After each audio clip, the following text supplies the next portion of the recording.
Nasılsınız? İyiyim, siz nasılsınız? Elhamdülillah, şükürler olsun. Elhamdülillah. Sizler iyisiniz. Canı sağ ol. Komşumuz musun abi? Yok, ben şeydeyim ya.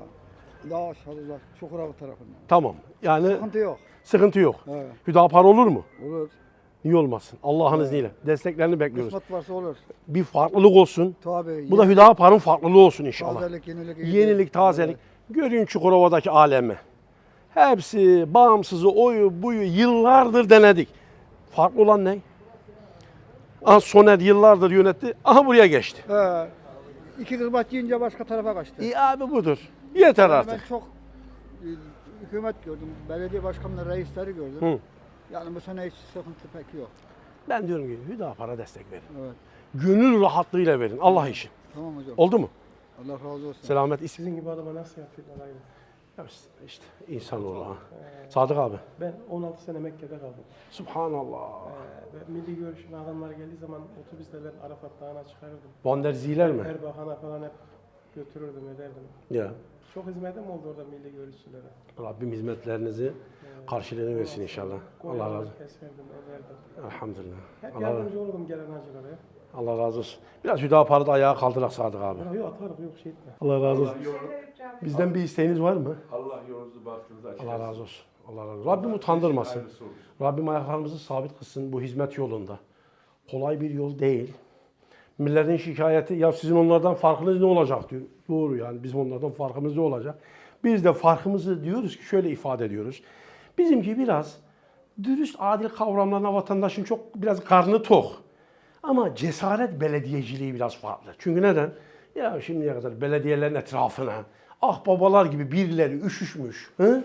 Maalesef nefes dahi vermiyor. Ama Hüdapar'ın bir farkı Allah'ın izniyle bu cesaret belediyeciliğiyle bu akbabaları saf dışı bırakıp güzel bir belediyecilik hizmeti oluşturup ortaya çıkarabilir. Desteklerinizle. Rabbime emanet olun. Kardeşim Allah'a emanet olun. Bizden bir isteğiniz var mı? Teşekkür ederim. Selamet. Buyurun. Gel şöyle otur, biriniz otur. Ziya abi gel. Allah razı olsun. Amin amin. İyisiniz inşallah. Çalışmalar. Ya aslında biz her zaman sahadayız. Ama şimdi bu seçimler dönemi Hani aktifsin. biraz daha Olaylardan sonra biraz dur aldığın gibi. yok. Aslında bir o rahatsızlık dönemimiz oldu. Ondan sonra elhamdülillah arkadaşlarımız bizler hep sahadayız. Gidiyoruz, kardeşlerimizi dinliyoruz. Sorun ve sıkıntıları tespit etmeye çalışıyoruz. Diyoruz artık Hüdapar belediyeciliğin zamanı geldi.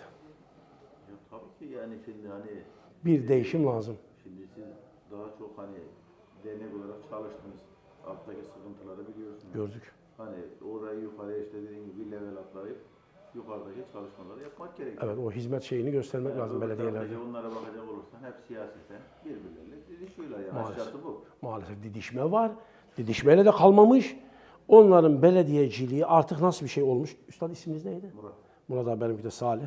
Murat abi onların belediyeciliğinde maalesef akbabalar var ya Ya parsellemişler. parsellemişler. Belediyeler nefes alamıyor abi. Açık ve net konuşalım. Bu A partisi B partisi hiç fark etmiyor. Ya aynı işte dediğin gibi 2-3 parti hani Evet. siz de söylediniz parsellemişler. Ama- Ama dediğin gibi öteki de geçse, öteki de geçse birbirlerinin işini yapıyor. Yani Murat abi bu işin değişmesi lazım. Tabii. Bu işe bir dokunuş lazım. Bu da bence destekli olur. Biz de diyoruz ki bizimle olur, Hüdapar'la olur. Desteklerinizi bekliyoruz Allah'ın izniyle. Rabbim utandırmasın. Rabbim ayaklarımızı bu yolda sabit kılsın. Güzel hizmetler etmeyi kardeşlerimize, insanımıza, halkımıza nasip etsin inşallah. Adana'mıza özellikle. Allah razı olsun. İlk önce Adana'dan başlar, belediyeden başlar, yukarı doğru gidiyor. İnşallah. Doğru mu? Tamam. Eyvallah. Bir isteğiniz var mı bizden? Murat abi. Rabbime emanet olun. Selametle. İyisiniz. Allah razı olsun. Diyoruz bu sefer Hüdapar belediyeciliği olsun biraz da. Ya Allah Ya diğerlerini denedik, gördük. He? sonuçta hayırlısı olsun her şey. Tabii. Tabii her Müslüman hayırlısını da ortaya çıkarmak için bir çaba sarf etmeli. Allah ayaklarını sabit kılsın. Yemek mi? Yanmasın. O zaman bir isteğiniz var mıydı? Sağ ol. Rabbime emanet olun inşallah. Selamet. Dua ve desteklerinizle Rabbimize emanet olun. Bizden bir isteğiniz varsa da buyurun söyleyin. Esselamu aleyküm. Kardeşim kolay gelsin. Sağ ol başkanım. Paşam ne yaptın? Hoş geldiniz. Ne yapıyorsunuz? İyisiniz. Elhamdülillah. Ne sen buradan ben geçerken bir defa çay içirdin, ne de ben gelip çay içmek için oturdum. Seninkiler geliyor. Sen de suçlusun, ben de... Yok, kendi adıma diyorum canım. Heh, hayırlısı olsun. Çek bana bize. Çek kardeşim, çek. Çek. Bir isteğin var mı bizden? Canın sağlığı. Rabbim işlerine Hadi bereket hayırlısı versin. olsun inşallah. Kendine iyi bak. Allah'a emanet ol kardeşim.